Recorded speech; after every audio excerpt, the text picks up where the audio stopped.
Mobile এখন আমাদের জীবনের সঙ্গে অঙ্গাঙ্গিভাবে জড়িয়ে গেছে। কাজকর্ম থেকে শুরু করে বিনোদন সব জায়গাতেই আমাদের প্রয়োজন মোবাইল, ল্যাপটপ, ডেস্কটপ ইত্যাদি। এবং বাচ্চারাও এর থেকে বাদ যায় না। বাচ্চাদের উপর মোবাইলের ব্লু লাইটের যে এফেক্টস, সে অত্যন্ত সুদূর প্রসারী। আসুন আমরা জেনে নিই কী কী সমস্যা হয় এবং আমরা কী করে তার প্রতিকার করব। দীর্ঘ সময় ব্লু লাইটে এক্সপোজড হলে ধীরে ধীরে রেটিনার কোষগুলো নষ্ট হতে শুরু করে এবং চোখের নানা রকম সমস্যা দেখা দেয়। বিশেষ করে বাচ্চাদের ড্রাই আইয়ের সমস্যা, ছানি এবং ধীরে ধীরে ক্যান্সার ইত্যাদি সমস্যা দেখা দেয়।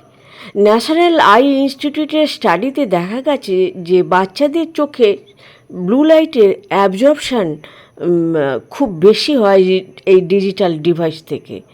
অবশ্য এই সমস্যা সকলেরই হয়। দীর্ঘক্ষণ তাকানোর ফলে চোখে স্ট্রেন পড়ে, ড্রাই আই, আবছা দেখা, ঘাড়ে ও গলায় যন্ত্রণা, মাথা যন্ত্রণা ইত্যাদি। তার সঙ্গে মেলাটোনিন উৎপত্তিতে বাধা দিয়ে ঘুমের ব্যাঘাত ঘটায় এবং এই ঘুমের ব্যাঘাত হলে, ঘুমের সাইকেল পরিবর্তিত হলে ডায়াবেটিস সহ অন্যান্য অনেক সমস্যা দেখা দেয়। দীর্ঘস্থায়ী এফেক্টগুলো হলো cancer, DNA damage, immune system impairment, cognitive function deteriorate করতে থাকে, অ্যাংজাইটি, ডিপ্রেশনের মতন সমস্যা দেখা দেয় এবং সোশ্যালি তারা বিচ্ছিন্ন হয়ে পড়ে। 4টি উপায়ে আমরা কিছুটা হলেও প্রতিকার করতে পারি। 1. দীর্ঘ সময় ধরে না ব্যবহার করি এবং বাচ্চাদের না ব্যবহার করতে দিই। 2. আমরা ব্লু লাইট ফিল্টার ব্যবহার করতে পারি আমাদের ডিভাইসে।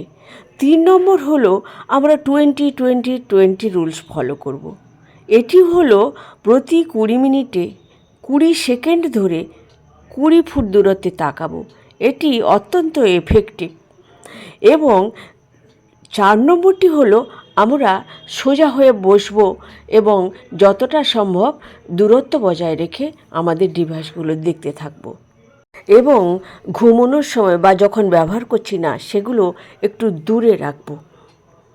মোবাইলে কথা বলার সময় আমরা স্পিকার অন করে কথা বলবো, কানে লাগিয়ে কথা বলার থেকে বা ব্লুটুথ ব্যবহার করার থেকে।